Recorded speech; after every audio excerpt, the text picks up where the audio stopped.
Hello and welcome everyone to ACT's My Journey event this evening, Invest in Your Future, Expert Tips on Financial Aid, Scholarships, and Paying for College. My name is Nicole Wolf and I am your host for our webinar. I am so excited you're here, and y'all, let me tell you, we have a presentation that is full of helpful content to help you through what can be, I know, a confusing and stressful process of figuring out financial aid, scholarships, paying for college, and we have some incredible experts here this evening to help guide you on that journey. Before we jump in, though, and before I have my friends from Collegewise jump in with me, I do have some housekeeping items that we have to take care of first. These will help enhance your webinar viewing experience. And just know that everything I cover as I'm speaking is in a helpful webinar viewing tips section below me here in the media player. So speaking of all these widgets and tools that you see on your screen, you see your slides, you see me, you see resources. All of these are customizable, movable, so you can do whatever you want to customize your webinar viewing experience so that you feel most comfortable and engaged with the content this evening. The webinar will be recorded. We promise it's going to be emailed out a week after the event. So if you get a little bit distracted or you have to jump off early, no worries, you will still receive this recording. For the best viewing experience, we do encourage to try to get on high-speed internet connection. Really, all that means is that if you have tabs open, if you have someone in the house watching YouTube videos right now, have them gather around where you're viewing this webinar this evening and engage in the content with you, and just try to keep the usage of the internet maximized right onto our viewing experience. A copy of the slides for our presentation is in the resources tool that you see on your screen, along with some other really helpful tips, tools, resources that can help accompany the presentation this evening, but also to help you to refer back to for as long as you need to. So don't be afraid to check those out. If at any point during the webinar it's kind of lagging or you're having audio issues, you can refresh your browser. You can also do a Control F5 if you're on your desktop to do a hard refresh that way. That will sometimes help with the bandwidth issues and get you back in sync with us and our speakers. If you are struggling with anything throughout the webinar, there is a help button below as well. You can click on that, and that can help you with some troubleshooting things that you may need. Remember, need a refresher on any of that, there's a handy webinar viewing tips box right below me that you can refer back to. All right, we're done with the housekeeping items, so that means we're ready to jump into the content. I am so excited to kick us off with our CEO of Collegewise, Anjali. Anjali, I'm going to hand it over to you, and excited for y'all to do this webinar for us this evening. Nicole and the ACT, thank you so much for the warm welcome. And thank you to everyone in the audience for joining on what I'm sure is a very busy time. We are very excited to introduce ourselves and why we're so passionate about this topic. But before we do that, we want to hear a bit more about who all of you are. So I'm going to release 2 polls now, and then we will jump into the presentation. So the first poll is coming up now. It should be on your screen. You're going to click an answer and then hit submit. And I'm going to leave this up for about 30 seconds, and I'll read the question now. Let's learn more about you. I am a parent and guardian, student, parent, guardian, and student, or a counselor educator. So go ahead and click the right answer for you and then hit submit. It looks like we've had hundreds of people submit already. So keep going, and I will give this about 15 more seconds, and then we'll go to our second poll.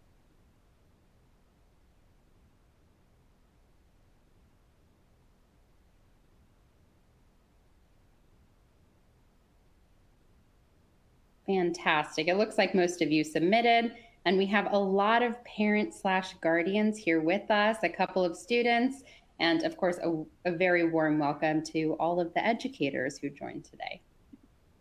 Next question, again, click the answer and hit submit. What graduation year are you, or the student you are working with? Now, if you are an educator who works with multiple students, you can put the class year that you're really here to help provide resources for. So your class year from high school, so 2024, 2025, 2026, or 2027. If you have a much younger student, you can go ahead and just click 2027. And again, I'm going to give us about 10 seconds to hit submit. Looks like all of you have the hang of it, so it's trickling in quickly. All right, let's check out what we have. So it looks like mostly seniors, so thank you again for joining. And then we have a good number of juniors, which is fantastic. People are planning ahead. With that, let's jump in. I'm going to hand it over to Paul. Well, good evening. I am the second of our three speakers who I will more formally introduce in a second. And I do see a host, a veritable plethora of questions pouring into the Q&A, and we will endeavor to answer them, but they will probably back up into the hundreds. And you can very much expect that in the course of today, many of these questions will be answered as we go. And first and foremost, an enormous thank you to ACT because of our mission. There are more than 2,100 of you as part of this webinar today. And while the mission that is in front of you is easy for you to read, what you don't know is the piece behind it, which is that our goal at Collegewise this year is to help more than 1 million families on their journey. And that's a very, very audacious number. And I just realized that because we are doing this event with ACT today, we've hit 0.2% of the goal. And why do I use math? Because math is very important when you're talking about financial aid. So Collegewise is very much committed to helping people on their journey, and is committed through sort of this approach, which is sort of to take this incredibly stressful, seemingly labyrinthine process and make it into a journey, because journeys are always beautiful with beautiful outcomes. And if at the conclusion of today, you want to learn more about the resources that we have, whether they're free or paid for, we will certainly make that available to you. And if you get a sense that I am moving quickly, it is because I very much want you to have the time to sort of learn from the primary expertise on this call. Chief among them, you've already heard from, is Anjali. Anjali is the CEO of Collegewise. She's also well-versed in financial aid and was a recipient of a significant scholarship that allowed her to attend Duke. She's walked this walk. She's deeply knowledgeable about the space and the personality and the pleasure and the perils of going through this. And Anjali will be the person you hear from last. This is me. I had Anjali's job before Anjali had the job, and it's really annoying how much better at the job she is than I ever was. And then we have Mo, who sits there in all of his cross-armed patient glory, and you'll sort of get to see him next as he steps us carefully through a lot of the terminology and a lot of the basics that you're going to need to know. Now, ladies and gentlemen, this is a lot. It's a lot in a little time.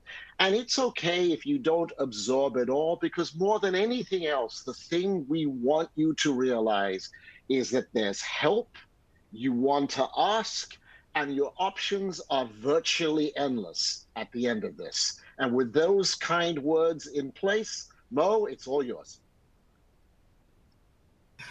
All right. Thanks so much, Paul, for that introduction. I appreciate you. All right, so getting right to it, let's first talk about the burning question I know is on everyone's mind and why you are all here tonight. What is financial aid? Now, in the simplest terms, financial aid is any funding that can help students pay for their college education. So as you look at this slide, you'll probably see some familiar terms. You'll, of course, see the umbrella term, financial aid. You'll see loans. You'll see FAFSA, which stands for the Free Application for Federal Student Aid. You'll see scholarships and grants, and those sound similar, but they're not in important ways, but you're not really sure what important ways those are different. And then don't even get me started on work study. If you feel confused and overwhelmed by the terms on this slide, that is honestly on purpose, because the less you know, the easier it is for schools to manipulate you into taking what they give.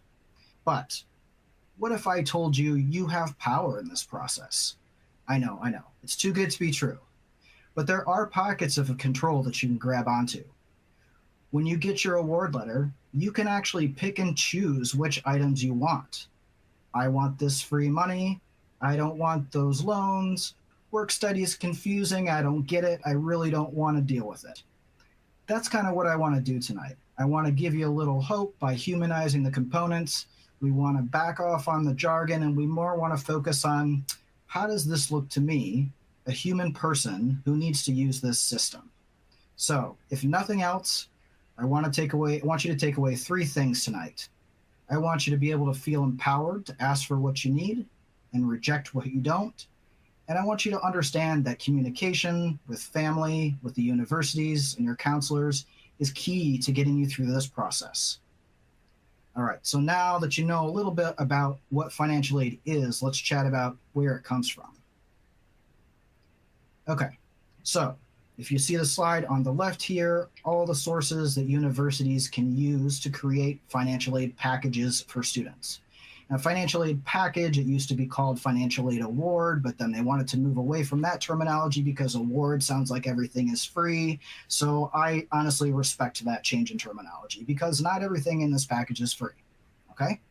So we look at here, we see sources like federal and state. This is government money.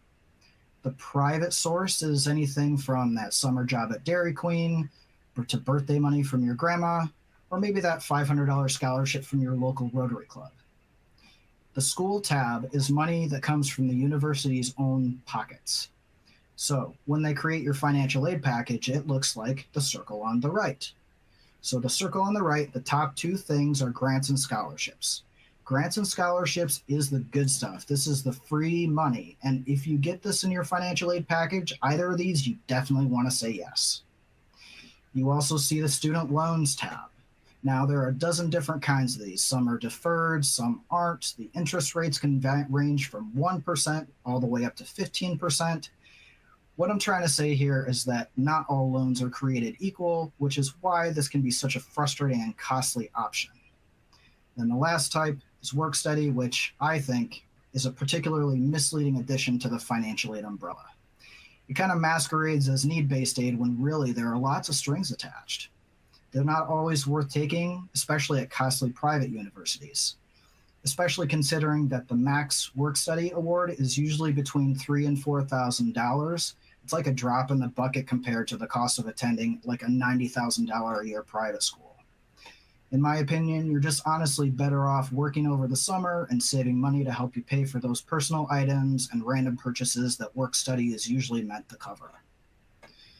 All right, so let's expand on the different types of financial aid a little so you have a better idea of what those are. Okay, now Paul and I had the idea here to frame the points on this slide within the idea of love and relationships because I think it's a very apt analogy. So the first kind is need-based financial aid, You've proven you meet their ideals, you're worthy of support, and they've responded in kind. That's real love. That's the support. That's the good stuff. The second kind is merit-based aid. This is midnight conversations, them not hanging up before you do. They're full-on madly in love, and they're giving you 20,000 reasons to stay. Next, what I call is the hybrid. They love you, but they want to see where things go first. What does that mean for you in this university space? Well, you'll have to go 80 and they'll go 20. Or maybe you have to go 90 and they'll go 10. Keep up your grades, make good progress towards your degree, then maybe we'll see if we can stay together. Lastly, we have self-help, which is the least desirable type of love or financial aid. This is where the university is saying, it's not you, it's us. They're stringing you along, hoping you'll enroll, saying your stats are good looking, but you're not exactly their type. and they want you to do all the heavy lifting to make things happen. Now, I don't know about you, but that's not something I'm keen to do in any relationship. And remember, you get to say here that you want real love. You can say no to the fake stuff and take control. You're long-term relationship material, folks, and don't let universities tell you otherwise. Now, that's all good. Let's talk about next what financial aid can cover. All right, so when the universities build financial aid packages, they are keeping in mind the cost of attendance, or COA, as you'll often see it abbreviated. The COA is what the university estimates it will cost you to attend for one full academic year, which is about 9 or 10 months, give or take. Now, there are two components in the cost of attendance. There are direct costs, which the university bills you for directly. So this is stuff like the cost of the classes you take, where you live and what you eat while you're there, as well as the health insurance that's required to have in case you fall off your skateboard on the way to class. It also includes indirect costs, and this is stuff the university does not bill you directly for, but you still will incur these costs as a consequence of living on campus for a year. So these are things like textbooks, art or other supplies for classwork, science lab fees, and personal items like those fuzzy slippers that have your school's mascot on them at the bookstore. And of course, transportation to, from, and around campus. So overall, the cost of attendance is the amount that you need to live and exist as a human on a college campus. Now, the good news about cost of attendance is it's a lot more than tuition. Financial aid packages are based on this larger cost of attendance number, which is actually quite forward-thinking for a university administration office. It means they get how expensive life is in general, and specifically as a college student. So let's look at that expense and see how financial aid can help. All right, this slide, there's a lot on it. Looks kind of confusing, but here's what it's telling you. On the left is the average cost of tuition and cost of attendance at the different types of universities. You've got 2-year public, 4-year public, 4-year private, 2-year private, vocational schools, et cetera, et cetera, et cetera. Okay, so looking at this, you see that the least expensive option is to go in-state to a community college and then transfer to an in-state public 4-year college. So with your consumer hat on, you might think, that's what I have to do. But the power of financial aid means that a private school cost can be reduced the same price of a community college experience. And you're like, whoa, wait a second, Mo. That's so hard to believe. I said, but that's exactly what can happen.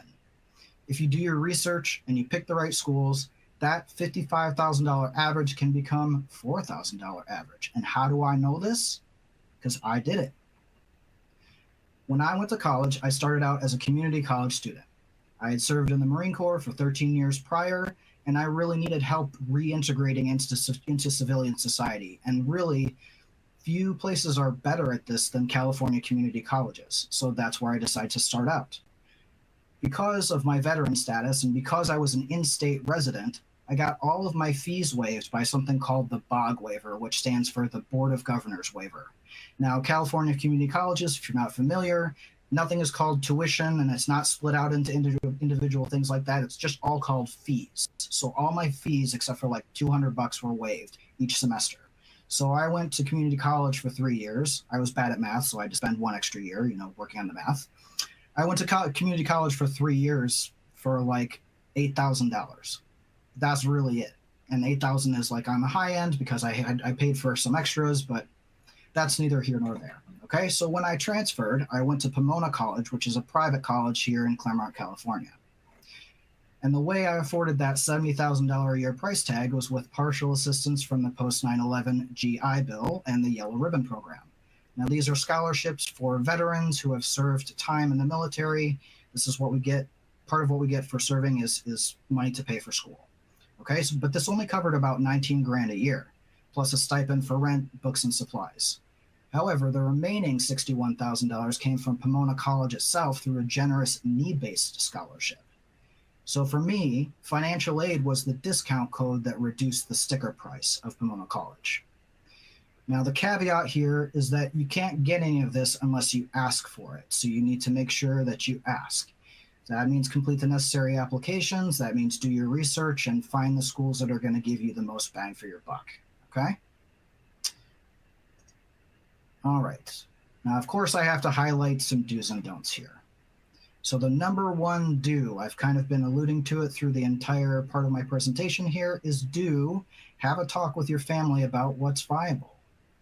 Now, this chat and these many chats, this series of chats, don't dictate where the student gets in, but it does dictate what choices they make, which is just as important. Having a conversation also ensures that you're going into this with clear eyes and a reasonable sense of what will work. And part of getting a reasonable sense is chatting with the financial aid office. Now, they're not your friend, meaning they won't give you more information than you absolutely need or act in your best financial interest, but unlike admission, financial aid is an office where parents are actually encouraged and expected to interact and engage. So take advantage of this and interact with them. Not only should you be chatting with the financial aid office, but there are many different organizations, online resources, and local resources like your high school counselor that can help you if you're stuck. Take advantage of these resources and get help early and often, because if you fail to do this, you're going to run into the primary don't, which is letting emotion dictate your decision-making process and college budget. Now, April 29th, which is 2 days before enrollment deposits are due, is not the time to have discussions about what's viable. Financial aid offices are going to be super slammed at this point and not able to get right back to you, which means you'll probably be making the most expensive decision of you and your student's life in the space of 72 hours off some material you skimmed from the college's brochure. This is the most common way students end up with a ton of student loan debt. Let's say your student borrows $100,000 in loans during her 4 years, spread that out over 15 years or more on an income-driven repayment plan, which is what you get if you have a federal loan. That plan might be $800 a month, which is like a monthly rent payment where I grew up in Grand Rapids, Michigan. You do not want to be forced in that position. Now, I know what you're thinking. We don't need to borrow loans, Mo. We'll just apply for a bunch of private scholarships.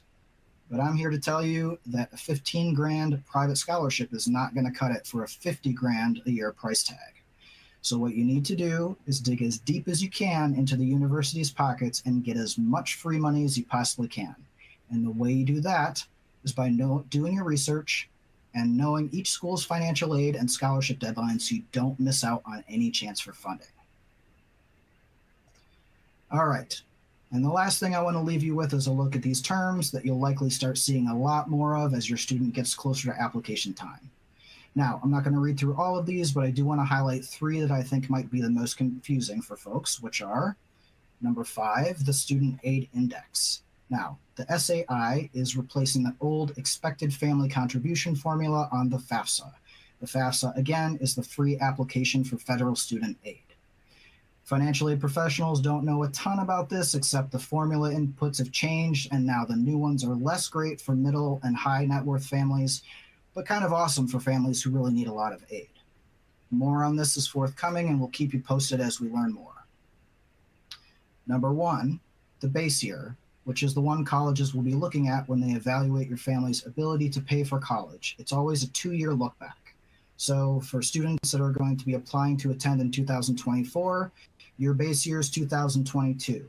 That's the year, that's all the tax documents and income documents they want your parents to submit, okay? 2025, your year is going to be 2023, and so on. Okay, so that's base year. And then the last one I want to highlight is, what do colleges mean when they say they'll meet 100% of demonstrated need? That's number 4 on the slide. Colleges who promise this say they're committed to bridging the gap between the cost of attendance and what they think you can pay. So when you're having the conversation with your student and family, like we talked about earlier, choosing schools that meet needs should definitely be a part of it. Knowing what you're getting into ahead of time is a big way you're going to retain your power in this process. All right, folks. So as I leave you here at this point, please remember what we talked about. You have power in this process to ask for what you need and to reject what you don't, and communication is key. With that, I'll hand it back off to my friend Paul.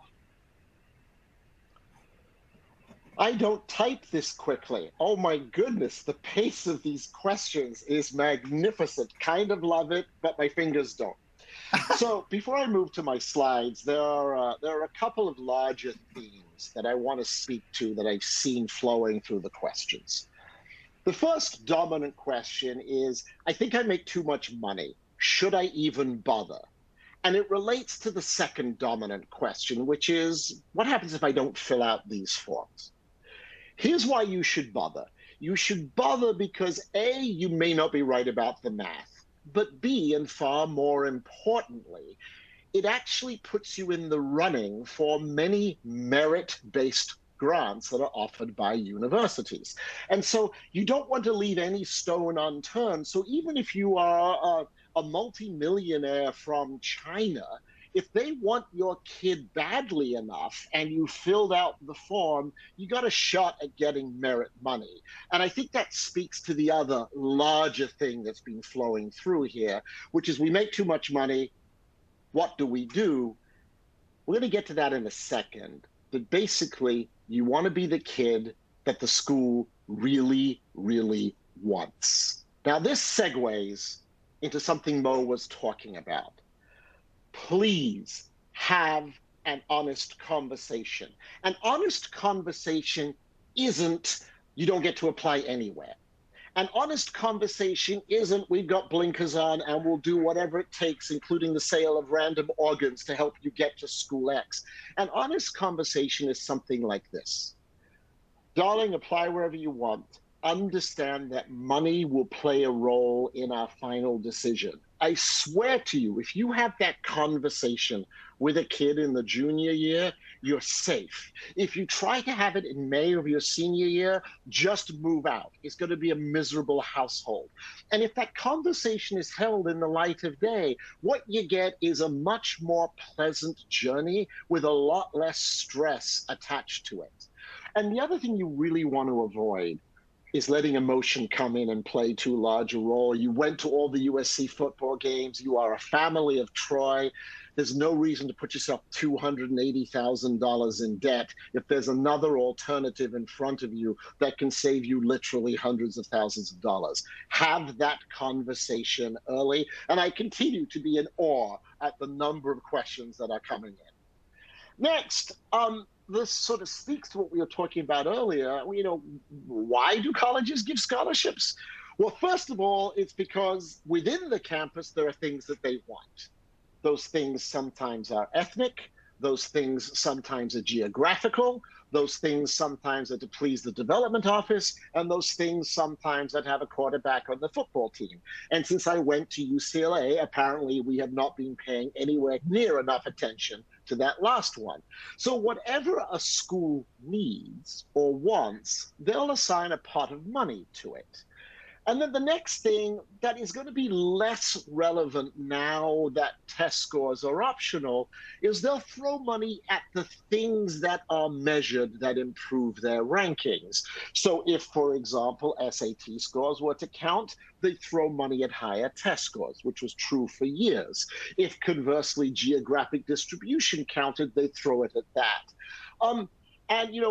A gentleman who I've been talking with was sort of saying, isn't scholarships basically a discount? Yeah, it's a discount, but it's so much sexier to say my kid got a scholarship than to say I got 20% off at the University of Oklahoma. So scholarships have this wonderful positive imprimatur, and I love it. Who doesn't want to go and say my kid got a scholarship to school X? Quick personal story. My eldest, he applied to the University of Vermont on a Thursday. He was admitted on a Friday. He got a $15,000 scholarship the following Monday. And there was no better feeling in that kid's soul than to realize he was wanted and they liked him enough to give him money. He never went there because Vermont is, far too cold for him. But there's something about that happening that really, really brings joy and relief to kids. And then when you sort of speak to a really important Collegewise principle. If money matters, put a list together that gives you access to a wide array of alternatives around money. And I don't need to read these things at you. You can see it for yourself, but it begs the next obvious question, which is, how the heck do I do this research? Stay with me, all 2,393 of you, because this question will be answered for you in just a heartbeat. Oh, look, there it is. It's almost like I anticipated your very question. These are three really good places to look. Now, remember, you don't have to take a picture of the screen, because everyone's going to get this presentation sent to them along with sort of our dulcet tones in full Technicolor sound. But these are three really good places to look. And then I want to go one step further, which is to show you sort of how this can look. There was a question that just flowed in. Do you need to apply every year? Yes, every year that you want to get financial aid, you will apply for financial aid. So here's South Carolina. And South Carolina has two very large state schools. One is Clemson, which has become more popular because their football team is good.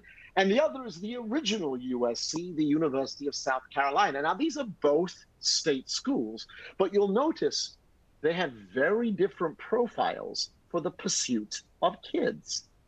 So for Clemson, you'll note that about 68% of their kids got aid, and about the average aid was $4,700. And that's not chicken feed. But you'll notice South Carolina gives more to more people. So to get in for these schools is very similar in terms of grades and credentials, but the money is quite different. And then one final relevant point that isn't on a slide that I want you to think about is you realize one of the finest forms of college scholarships is passing an AP test or being dually enrolled in a community college, because you can carry those units over to most universities. And anytime you're not paying for a unit at the university level, this is less cash out of your pocket. So there's sort of a brief interlude brought to you by the elderly, somewhat amusing one, before we get back to the real work. Anjali, the floor is yours. Wonderful. Thank you, Paul. So I see a lot of questions about merit scholarships, and I'm going to lay out the landscape for the big ones. So the ones that cover full tuition, board, all of your meal plans, and sometimes even your summers and what you choose to do and studying abroad. These named scholarships often carry a very heavy weight of prestige. And so what's in the blue box at the top left are the ones that are specific to universities. I'll speak about the first one, the Moorhead Cane, which is actually the first merit scholarship throughout the entire of the United States. This is very prestigious, and it is only at UNC. So they are really looking for the very best of their class to give this scholarship to. And in these types of scholarships, the students have very unique opportunities. Oftentimes, only very few companies come recruit at the campus, but always give first round interviews to people who participate in this scholarship. There are also scholarships that are run by foundations. So they do actually work across different schools. So I was very fortunate to be a Robertson Scholar. So this is run by the Robertson Foundation, but it's very specifically at Duke and UNC.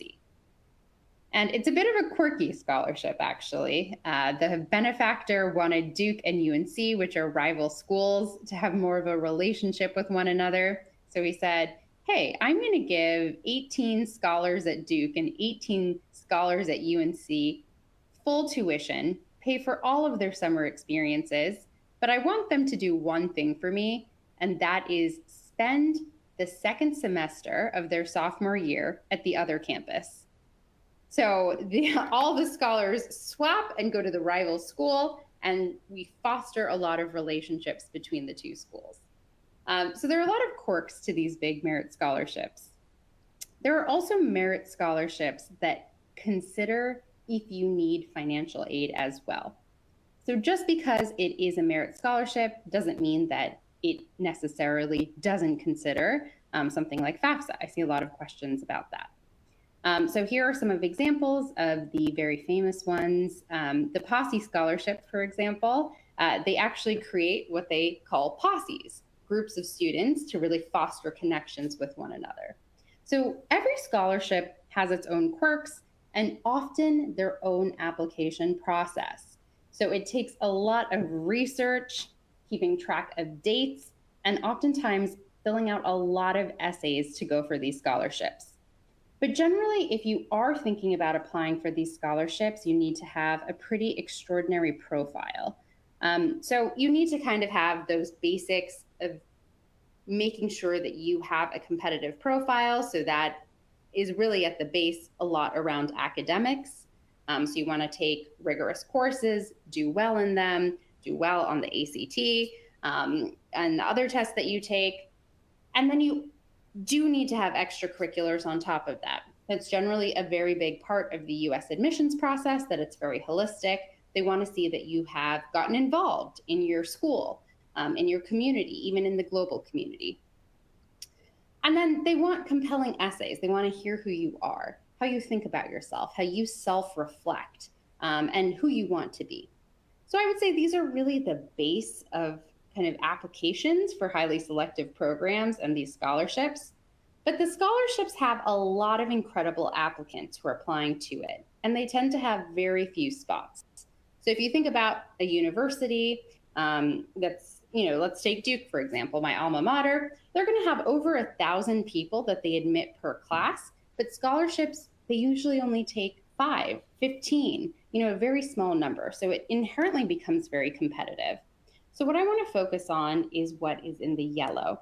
What are the really compelling factors that make you stand out when it comes to these big named scholarships? The first thing I would say is the impact and scale of your leadership. We're living in a world right now where many high school students get the opportunity to show their leadership in some way. And over the last 10 years, we've seen more and more students start their own initiatives, whether it's in an existing club or something they do with a nonprofit they volunteer with, or being entrepreneurial, creating something of their own, like starting their own club. Because it's become more common with competitive students, this means that it's harder to really stand out. So for students who start something, that they really go on to grow and scale and make sure that it impacts more people, that's where you're really going to start to have this profile where an admissions reader for a scholarship will look at it and say, wow, this person was already able to do this. They likely would be a great fit for such a competitive scholarship. They're going to go on to be a leader in the future. And that's oftentimes the goal of these scholarships. They want to find future leaders and give them the resources so they can go on and make the impact in the world.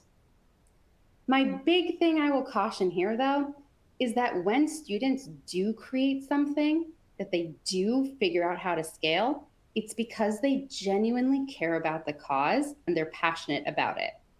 In high school, you have so many different things to do. If you just try to create something for the sake of an application, oftentimes you're going to find your other priorities will weigh out. So if you're going to spend your time on something, pick something you do really care about, and then see what works. And if it is working, it will grow. And then another thing I will say, the second bullet here, is a unique contribution to the community around them. So successful applicants are often very involved in some form of community, and they always make sure that their leadership has its own mark. So if you were to take away that leader from that position, you would see that they had actually changed something in that role. And it's not just the status quo of, hey, I go in, I run the meetings, I'm the president. So they really leave kind of a bit of a legacy there. Now, full scholarships are not necessarily for everyone, but we did want to run you through this for anyone who is considering highly selective universities or trying to get their very strong profile to be eligible for these highly selective scholarships too. We have so many questions that have come in, so we are gonna jump into questions in about 2 minutes. But first, we wanted to give the option. A lot of you are asking about getting more support, so we're just gonna run you through what that can look like, and then we will do some live Q&A. So if you are interested in learning more about Collegewise, I'm about to release a poll, and it's gonna ask to hear from you what aspects of Collegewise you'd like to hear more about. You might want to directly work with an expert, so a counseling expert who's helping you with your admissions profile, or someone like Mo, who you might have some questions that you want to ask directly about financial aid. So we can certainly give you information about our full programs that we build to provide that type of support. We do also have faster options for our seniors in here who want to get an expert pair of eyes on their essays, or join one of our boot camps that really guide you through getting your full application done with a lot of expert advice. So that would fall under the quick help for the seniors. And then many of you would like free resources. Mo, as our financial aid expert, has written some incredible blogs about financial aid. And we've done a lot of webinars on various aspects of the admissions process. So I'm going to go ahead and launch the poll where you can answer the question. And I'll also note that the final answer here is specifically for counselors and educators. So if you'd like Collegewise to work with your school and your students, then we have a lot of options for our various school districts. So you can go ahead and click one of the answers and then hit submit, just like before. So if you're interested, you can say A, where you can learn more about one-on-one support with experts who are dedicated to your case.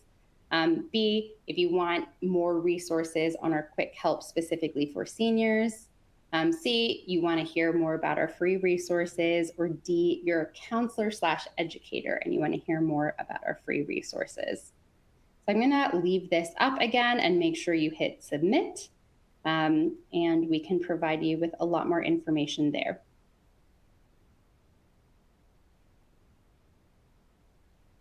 Fantastic. I still see some responses trickling in. I know this was a lot more text than the previous poll, so I'll leave it up for about 10 more seconds. And then Mo and Paul, we can jump into some questions here. All right, as I speed read my way through 8,700,000,000 questions, there are some themes here. And so here's what's going to happen. We're going to do our best to sort of answer some of the highlighted questions, and then we're going to kick it to Nicole with about 3 minutes left so she can tell you about all the other goodies that are in stock for you. Mo, I'm going to get the first question to you. We've talked about CSS profile a lot. So we talked about FAFSA, which is sort of the baseline. But we also mentioned CSS. Can you give a quick primer on what that thing is and why we care? Sure, Paul, thanks. So the CSS profile stands for College Scholarship Service Profile. It's administered by the College Board, so the same folks that do the SAT test. So basically what the CSS profile is like the FAFSA on steroids. So the FAFSA is going to take you through like just basically you go down line by line on your taxes. It's very cut and dried. There's not a lot of nuance there.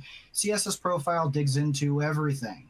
It talks about, home equity and business income, and it talks about what you earned in their base year, and it talks about any sort of special circumstances that might have caused a financial hardship for your family. So if you're a family that's concerned that you're not going to get a lot from FAFSA, maybe you decide to prioritize a school list that has a lot of them that take the CSS profile so you can make sure all those nuances are taken into consideration. So that's kind of what the CSS profile is and what it evaluates. Thank you. Quick pause. Mo, Anjali, thank you for the time. And ACT, thank you so much for arranging all of this. It's very affirming for us, and we hope for you as an audience that this is also helpful. Anjali, we've been asked in several ways. My kid is an average kid, right? They've done average classes, they have average grades, and as average is in the middle. But what is the fear is, well, how does that kid get merit aid? How does she, he, or they get help? Would you address that one, please? Absolutely. So I would say one of the first things you can look into are local scholarships that there might be fewer applicants for. But like Mo pointed out earlier, these aren't going to be huge dollar amounts, but certainly every cent counts. The best thing you can do, though, is find a school that really wants you, because they are much more likely to give you a scholarship to ensure that you attend. So apply to a broad range of schools, including ones that you don't feel like the average kid. You feel like you will absolutely rock the socks off that campus, and show interest in them as well. So they'll sort of fight to get you there. Anything you would add to that, Paul? Yeah. Everyone gets married. Everyone finds someone. It's really hard for me to look and say, well, you're average looking, or you're average height, or your average accomplishments. What we have found at Collegewise is the more you are your true, authentic self, telling your true, authentic stories in your own voice without trying to be a cookie cutter, the more likely you are to find, quote unquote, true love. A college that wants you will pay for you. You'll be astonished at the number of colleges that will give you money. It isn't only to sort of the perceived best and brightest and strongest. And again, sort of within that, and Anjali, I'm going to come back to you. Could you iterate, how do I put my college list together to really maximize my opportunity to get merit aid? I touched upon it, but it's continuing to flow through the Q&A. So why don't you have a crack at it? Well, I will mention that we've done some webinars on finding the right school for you. So that's definitely something I would encourage people to check out, because that is a whole topic that we could dedicate another hour to. But when you're thinking about how to compare yourself against the profile of a school, one of the first easiest things to do is look at the standard metrics, so things like testing scores, grades, and getting a sense of the average of the school. Because essentially with admissions, the first thing they look at and think about is, hey, can this student handle the rigor of courses at my university? So a very competitive school, if they see that you haven't taken very rigorous courses or that you haven't done very well in them, they know, hey, I don't think this student will be a right fit here because they might struggle. So sort of use your scores and your grades as a baseline, look at the averages of schools, and then you can kind of stack yourself up against the profile. And then there are a lot of ways to consider your extracurriculars and how that would match against a school. So another thing that you can do is talk to your school counselor. So school counselors will put together a profile for your school to explain things like how many APs you're allowed to take at that school, or how many extracurriculars. Some schools will actually cap the amount of extracurriculars for a student. So your school counselor will have a good sense of the profile of most students, and then often how that stacks up against the university. So use that as a starting point, but if you are well above the averages for universities, then you can feel more comfortable that you're more likely to get in. So most often you will hear of school categorizations of a list as a reach. So a school that you may not get into, it's more of a dream school, a match where you basically meet that profile, and then a safety that you feel pretty assured that you will get in, especially if they have a high acceptance rate. So those are sort of things that you can consider. And with scholarships, more often with the schools that you are above the average for, you are more likely to get aid. So that's something to consider. And a great thing about the US is that if you do very well in a school, you can go on to do great things. You know, we're not a country where you only can get hired if you go to a very top school. So you can make the most of the campus that you go to. All right, we've got two coming up. One I'll answer, the other one will be for you, Mo. The one I'll answer is a repeat question. I make too much money, should I fill out FAFSA? yes, if you want to have a shot at merit-based money, most schools will require you to fill out FAFSA as well. So, Mo, here's one for you. It's been repeated several times. Where do I find a list of all of these scholarships? And what do you caution people against as they go on that journey? Over to you, Mo. Thanks, Paul. All right, so the scholarships, so there's two types, right? There's external scholarships that are not part of what a university gives you, and then there is internal scholarships that come from the university's pocket. This is like grants and also merit scholarships that are based on your academic achievement and, special talents and things like that.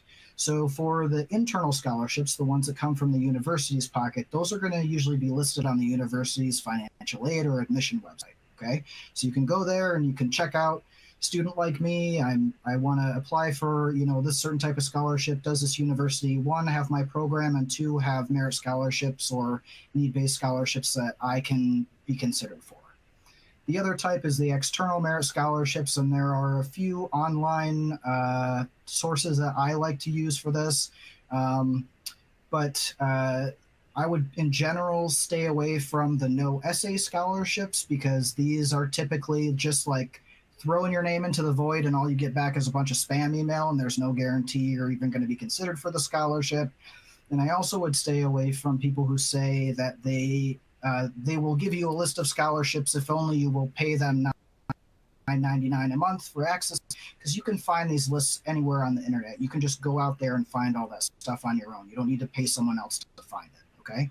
But yeah, so there are definitely resources I personally like. One is scholarships.com. It gives a list of categories. You can search by like ACT score or SAT score, gender, where you're from, et cetera, et cetera, et cetera. And it breaks it all down like that. So that's one of my favorites because it's categorized. But there are a few others out there that you can definitely find even just by putting it into Google. Does that answer your question? Thank you. Anjali, this one's specific and was mentioned 4 or 5 times. I'm applying early decision. And for the broader audience, early decision is where you are willing to make a binding commitment to the school should they choose to accept you. What's that going to do to my chances of getting financial aid from the school, Anjali? So I'll take a step back and describe what applying early actually is. So there is early decision that is binding, and I will get into what that binding means in a second. But essentially, you are committing to that university. You say, hey, if I get in and am accepted, I will go there. There's also early action, where you apply earlier, but you're not bound to go to the school. There's different forms of this. One of them is called restricted early action, where the school is saying, we won't make you come here, but we want to make sure you're not applying early anywhere else. So if you're applying early action here, we're the only one. You can't apply early decision somewhere. And then there are many schools that are just rolling, or they want you to apply early because they get a lot of applications and they want to spread it out over time. So there's no sort of commitment there. So with early decision, schools, it also depends on how the school processes aid, but with the commitment of early decision, there is a clause that says if your financial situation has changed or you ultimately can't afford the package that we give you, you don't have to go to that school. So I would absolutely encourage families to apply early when they can, because schools are often looking for commitment, and know that if you aren't getting enough aid from them, then that is a discussion that you can have that you may need to go somewhere else. There are also 2 types of schools in terms of how they consider aid. So some schools are need blind. So the admissions decision does not consider whether or not you need aid. So some people feel more comfortable going for those types of schools. And then the other type of school is called need aware, where it will be factored into the admissions decision in some circumstances, where they might have 2 students they really want to accept, but one can pay, the other cannot. If they have limited resources, they may go with the student who can pay. So one thing you consider is checking out if the school is binding, so early decision, or if it's just early action, and then whether it's need blind or need aware. Mo, there's so much to this, though. Is there anything you would add to my answer? I'm so sorry. I was answering questions in the inbox. I'm just like furiously typing. So if you want to repeat that last bit. Let's not worry about it, because Anjali, you crushed it. Guys, you were amazing. Thank you so much. Nicole, would you please sort of take us home while we ice our fingers? Would love to, and I'm so sorry that those fingers got to work out this evening, but I appreciate all the engagement and questions that has come from this audience. We understand better than anyone that financial aid, paying for college, can be a very nuanced, difficult, confusing, stressful process. And I know a lot of the content here will help you. We have resources, again, and as I mentioned on the screen, whether it's a download of these slides, there's an amazing link to ACT articles that can help you with information on paying for college. Our friends here at Collegewise put together a document for you. And of course, you will always have them as a resource you can reach out to and have someone on your side to help navigate this process. I just want to say sincerest thank you to Collegewise, specifically to Anjali, to Paul, to Mo, for giving our audience such a plethora of information and resources this evening, and for being so engaging and so dedicated to making sure that our students and their champions succeed. So on behalf of myself and ACT, thank you so very much. Before we end our webinar, I want to let our audience know, again, you have access to those resources, but also when we say goodbye and end this webinar, there is going to be a survey that pops up on your screen. We would be so appreciative if you could take just 5 minutes of your time to fill out that survey, not only to help us inform how we can be better for you, whether it's around this topic or just how we can better serve you in the future with webinars like these. So if you have the chance, we'd really appreciate it. Again, this webinar is being recorded and will be emailed to you in about a week. And for our My Journey series, we're going to be picking it up in the spring. So keep an eye on your inbox to look out for those invitations. We have some great topics coming up for you. Again, thank you to everyone joining tonight. Thank you to our friends at Collegewise. And we hope you have a great rest of your day. And we'll see you back here in the spring for future My Journey events. Bye, everyone. Thank you.